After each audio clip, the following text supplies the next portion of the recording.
cnet.com/live is the place to find your favorite CNET tech shows. From the hottest gadgets to the latest tech news, we stream it live 5 days a week at cnet.com/live.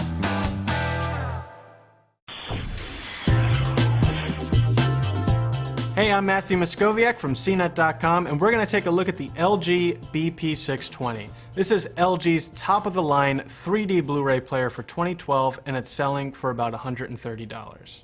The design is pretty basic. You've got the disc tray on the left, a few front panel buttons, and a USB port on the front.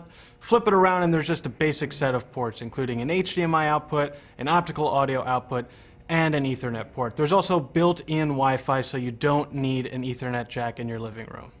The included remote is pretty good. The buttons are laid out nicely, but there's no dedicated button for Netflix or the Smart TV content portal, which is a nice feature that's available on some competitors. The main homepage is pretty simple, although the icons for Premium and LG apps are a little confusing. Premium is actually where you're going to find all the apps you want, like Netflix and Pandora, while LG apps is filled with a bunch of useless games and apps that you're never really going to use. However, once you get into the Premium section, the user interface is very straightforward. It's basically just a grid of icons, and it is the best interface I've seen for streaming content on a Blu-ray player. LG's selection of streaming services is pretty good, including Netflix, Hulu+, Pandora, and Vudu, with MLB.TV and MOG coming in a future firmware update. The big missing app, though, is Amazon Instant, which LG supported last year, but it's not going to be available on 2012 Blu-ray players.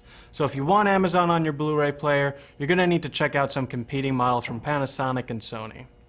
Image quality was excellent on Blu-ray movies, DVDs, and Netflix, but that's to be expected since all Blu-ray players pretty much have the same image quality these days. In terms of disc loading speeds, the LG is about average, although it doesn't have a quick start mode, so it takes a little longer to turn on than some other players. Overall, the LG BP620 is a solid all-around Blu-ray player with a great Smart TV interface and 3D compatibility, but it's not quite as good as Panasonic's DMP BDT220, which has Amazon Instant, a dedicated Netflix button, and a faster boot-up time for the same price. I'm Matthew Moscoviak from CNET, and this is the LG BP620. cnet.com/live is the place to find your favorite CNET tech shows.